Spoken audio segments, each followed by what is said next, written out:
Hello, it's time for the bonus. Are you ready? Then let's begin. This week, as far as gameplay is concerned, I have some serious Sam 3 for you. I was playing it for the Desert Eagle, but I kind of got into it a bit and I'm having fun with it, so I'm going to finish it, I think. Speaking of the Deagle, that's the video I did last Sunday. It was my first attempt at the Iconic Arms series I've had in mind for a little while now. And, you know, despite it being a little bit unsteady and some aspects of the structure, I think it was a good first step. I'm certainly happy with its performance and how well it was received. In fact, last Sunday was my biggest single day in views since 2011. The 2011 record set by my incredibly popular but also incredibly short-lived Weapon Guide Express series. So yeah, definitely nice to break my view expectations, especially considering that it was something which wasn't Call of Duty, at least not exclusively Call of Duty. So based on that response, I can pretty confidently say Iconic Arms will return. I think at some point in the not too distant future I'll embark on a 6-part series, so I'll provide similar coverage to 6 more Iconic Arms. I think the series has got potential beyond that, but I might revisit that later on, you know? I'll do a run of 6 and then see how the reception is from there. Of course, this new prospect would come at a time when I've got a brand new game on the horizon that I'm hoping to cover, but I can definitely see the return of Iconic Arms once I've done Titanfall, at least, you know, after I've done a month or two of Titanfall. Anyway, let's get on to your questions from last week. Dan Hudson says, "Yo, Stu Guy, how do you feel about streaming and whatnot? Or like, do you prefer to have some kind of creative control over your content and junk and stuff?" Streaming's not really for me. I'm not a big fan of doing live content. I prefer more rehearsed, more scripted stuff. It suits me better. Not to mention the fact that my upload isn't spectacular, and the idea of playing a game, being entertaining and managing an internet stream all at the same time, well, it just sounds a bit stressful, if you ask me. So, you know, regular old VODs, productions, yeah, that's more my style. That's how I prefer to do things. And so that's probably how I'll continue. Elliot Jackson says, "Would you recommend university for someone wishing to pursue computer science, even with the fact that it is an ever-changing science and could be outdated in a short period of time?" For a career in IT, I probably would recommend university, yes. I would say, however, it's best not to specialise too early. Because, like you say, technology changes quite quickly. 5 years from now, there are going to be new bits of software, new programming languages, new hardware, new paradigms. So you'll probably find a more general education in computer science will be more resilient to the passage of time. But even at degree level, you kind of want to learn the abstract stuff and then learn the specifics on the job. I suppose if you do want to specialise, once you've done your degree, there's always further education and there's always training courses, stuff like that as well you can do.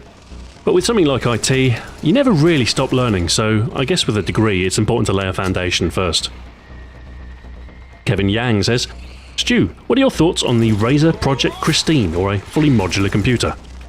Well, the more cynical amongst you might argue that PCs are already pretty modular, and I suppose they'd be right. You know, RAM, processor, graphics card, hard disk, all these things can be swapped out. So looking at this Project Christine thing, it looks very nice, it looks very fancy, but it doesn't really do anything that current PCs can't do, and it seems the things that it does do, it will do in a very expensive manner. So I'm not saying this Razer project is a pipe dream, I'm not saying it's commercially unviable, actually I am saying both of these things. It's a pipe dream, it's commercially unviable.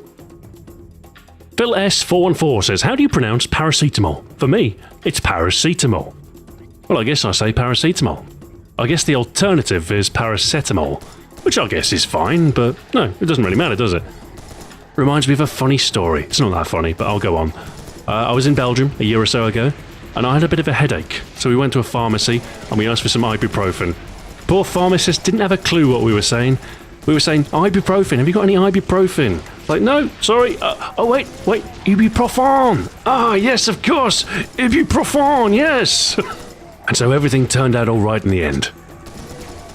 Joe Graves says, "Do you despise TV shows that have a fake audience laughing in the background, Stu? If so, do you remember a show that you did enjoy with this setting? Mine was Alf." I'm not a fan of the artificial laugh tracks, but I can cope with a live studio audience. I mean, in an ideal situation, when you watch something with a laugh track, you're watching because you find the jokes and all that funny, and so it's not jarring when the audience laughs as well. So when it's well done, I suppose you don't really notice it. I think the IT crowd had a laugh track. I didn't mind it there. It was alright. I mean, I like the IT crowd. It's kind of funny. Garrett Werler says, Stu, my birthday's coming up and I'm not sure. Should I get an Xbox One or a PS4? I like Sony, but I want Titanfall. I know you need to pay for gold on both consoles. I don't know. I need a second thought on it, so tell me, please. Well, given that the PlayStation 4 is not only cheaper, but also more powerful than the Xbox One, I think the choice is clear. It's got to be the PC, really, hasn't it? I mean, not only do you get Titanfall, but also better performance, better upgradability, and you can play in, higher resolution. Oh, alright, maybe that wasn't the most helpful of answers. Given a choice between Xbox One and PS4, excluding any game choices, the PS4 is probably the superior option. But if you're not paying for it, you want Titanfall, and you can stomach a slight resolution decrease when compared to some cross-platform games, then the Xbox One is not bad. I don't think I'm the best person to come to for platform dilemmas, because why would you trust someone who's bought all of them? Code Sacrifice says, Stu, is this Minecraft series going to be similar to the last one on April the 1st? Two major points here. First of all, it's not a Minecraft series. It's a series concept for which the first episode, the pilot, is about Minecraft. Second point, no, it is in no way related to or similar to the April Fool's video I did for Minecraft a few years ago. It's actually quite a serious video. It's more in the vein of Game Over, which I did for Retro Ahoy. It's essentially we're exploring the roots and the origin of Minecraft, and indeed any other games which I choose to cover. It's an idea I've had for a game history series, which I can cover new games with, if that makes any sense. So in theory, new game comes out, something like Titanfall, I could do an episode on that.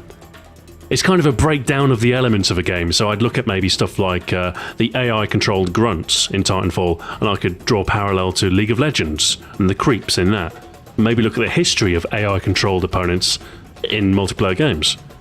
Another section in the same video might focus on the mechs, or the Titans as they call them, in Titanfall, and I could look at the history of mechs, or at least form a connection between Titanfall and a game like MechWarrior, or maybe even Hawken, the more recent one. Draw some parallels and go in depth as to, where Titanfall has drawn its influences from. I'm doing the same thing, but for Minecraft.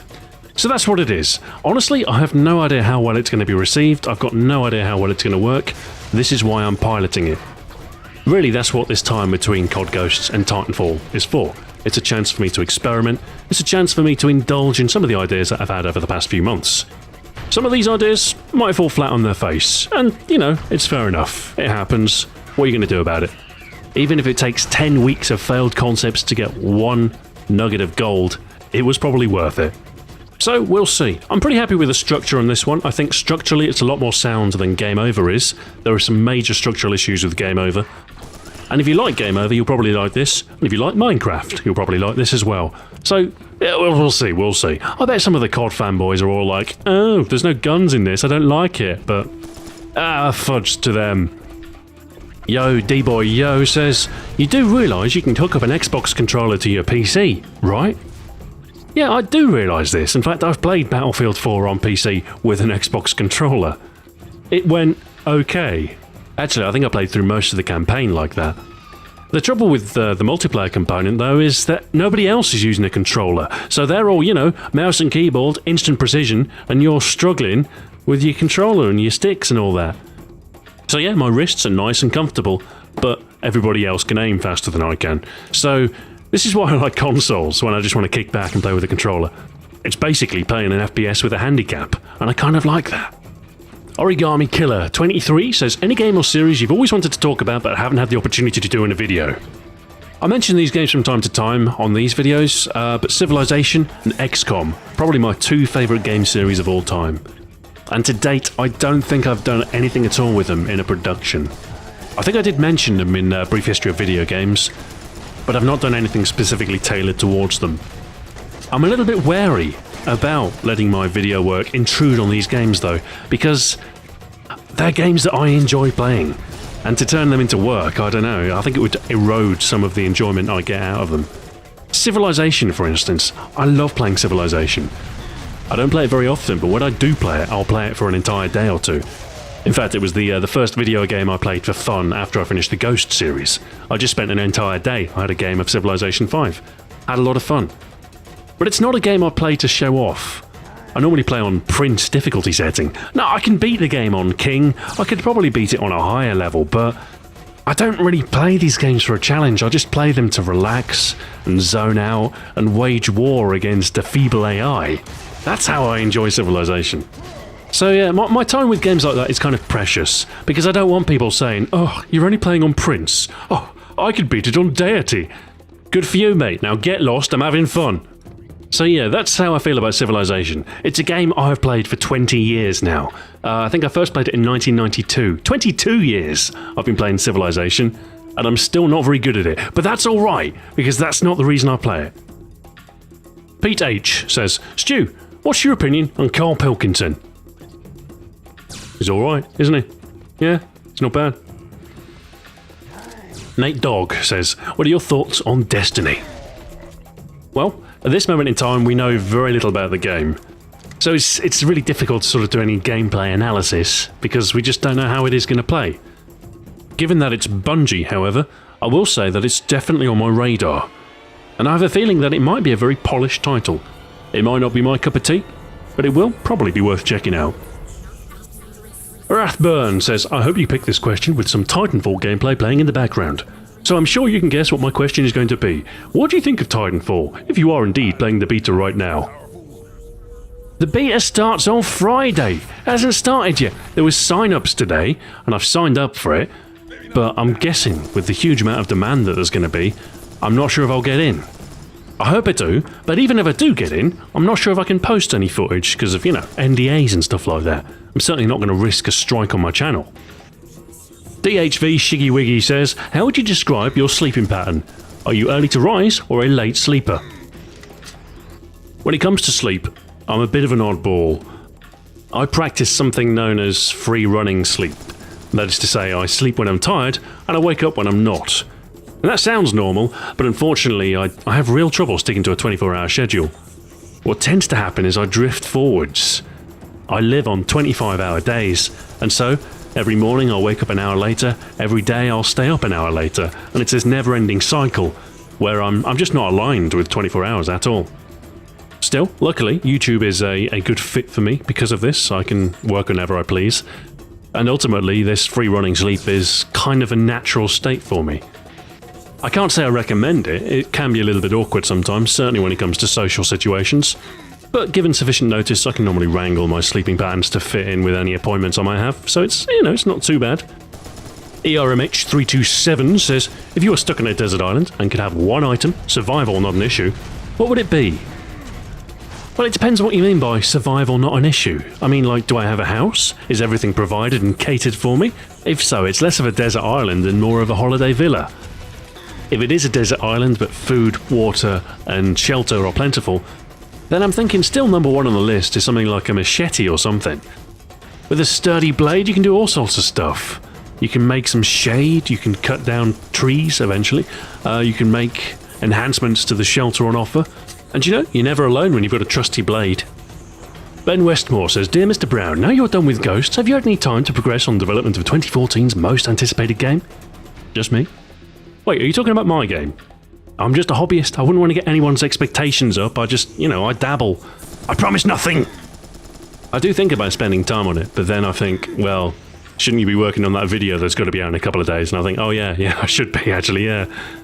So as much as I'd like to do the whole game developer thing, I think I'd have to scale back my YouTube efforts a little bit, and I'm not really prepared to do that when the YouTube efforts are my major source of income. That's one of the troubles with a non-regular schedule. It's quite hard to draw a line between work and not work, because you don't stick to any fixed times. Gareth J says, "Hey Stu, do you think that you will be alienating a large portion of your viewers by producing content that only caters for Xbox One and PC users?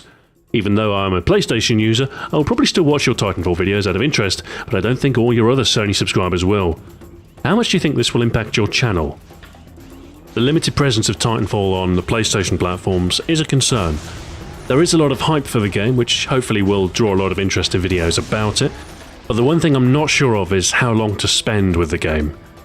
Now I can confidently say that I'm definitely not going to spend an entire year with it. We're probably looking at maybe up to 3 months, I think, with Titanfall.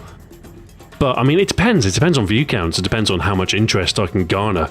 And if it turns out that, it's actually quite profitable, if there are a lot of views to be had, then I might extend my Titanfall coverage to 6 months. So I guess what I'm saying is I'm going to play it by ear.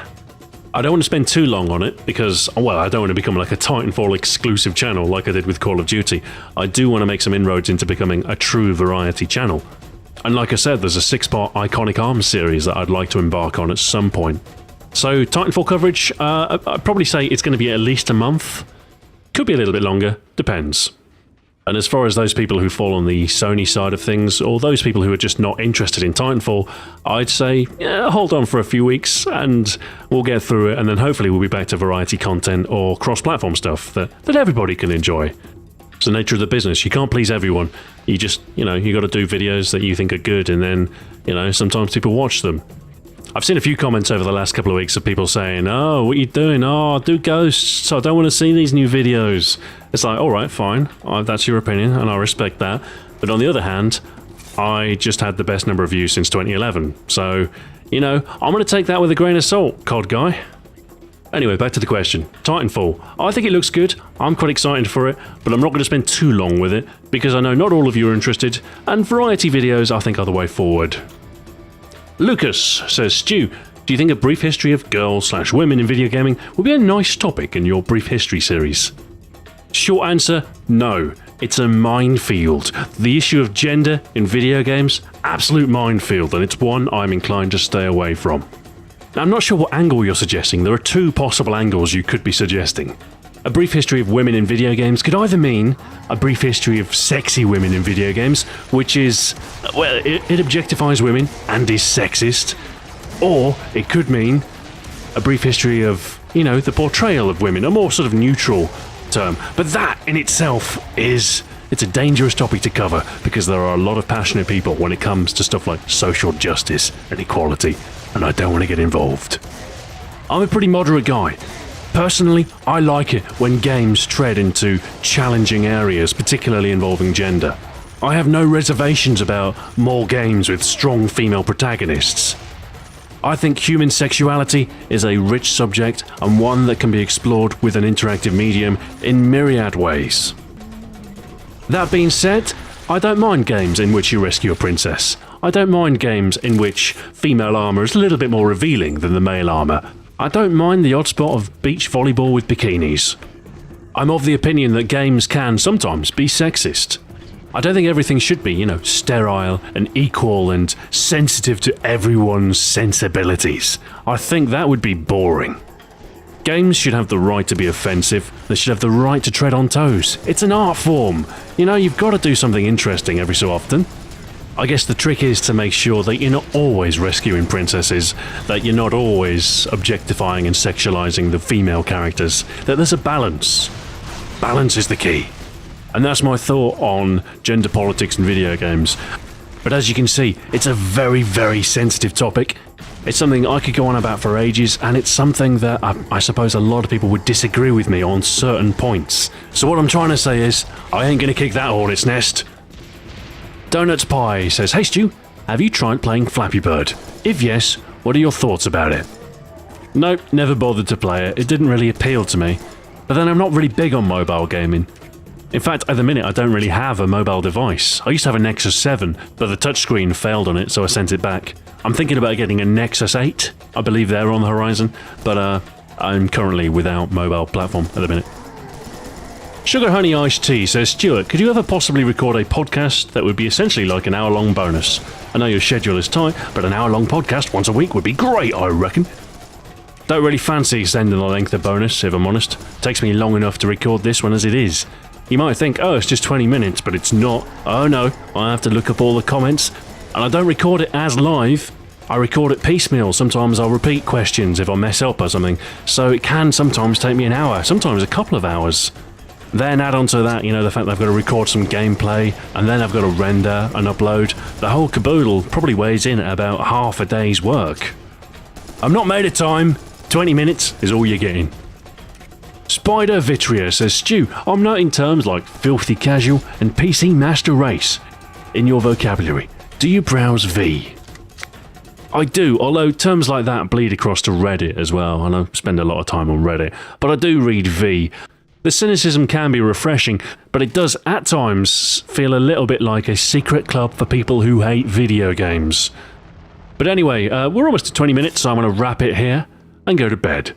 Thank you very much for watching, and join me on Sunday for what is essentially an episode of Game Over in a slightly different format covering Minecraft. And if that isn't your cup of tea then, well, there's always the bonus next week, so there's that. Until then, farewell.